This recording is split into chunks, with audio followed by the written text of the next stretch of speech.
সমূহ শ্ৰোতা বন্ধুলৈ প্ৰীতি সম্ভাষণ জনাই মই পাঠ কৰিব ওলাইছোঁ এটি স্বৰচিত কবিতা। কবিতাৰ শিৰোনাম ভালপোৱাৰ বৰষুণ।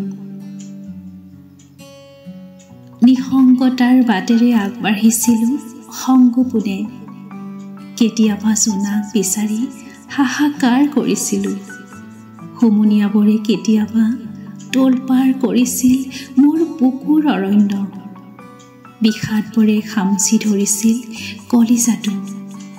এদিন হঠাৎ তুমি আহিলা জোনাক হৈ, স্নিগ্ধ জোনাকেৰে উপচাই পেলালা মোৰ সমস্ত সত্তা। বিষাদবোৰ সৰি পৰিল জ্বৰ জ্বৰকৈ, মোক তিয়াই পেলালা ভালপোৱাৰ কণ কণ বৰষুণেৰে। শুকান বুকুৰ পথাৰত সিঁচি দিলা সপোনৰ কঠীয়া।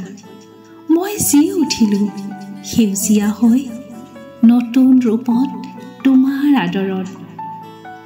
এতিয়া আৰু জোনাক বিচাৰি নুফুৰোঁ মই, তুমি আছা বাবেই জোনাকো আছে, তুমি আছা বাবেই সপোনো আছে।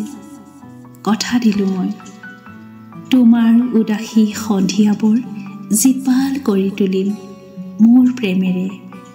তোমাৰ ভাল পোৱাতেই জীয়াই থাকিম চিৰদিন চিৰকাল। ধন্যবাদ।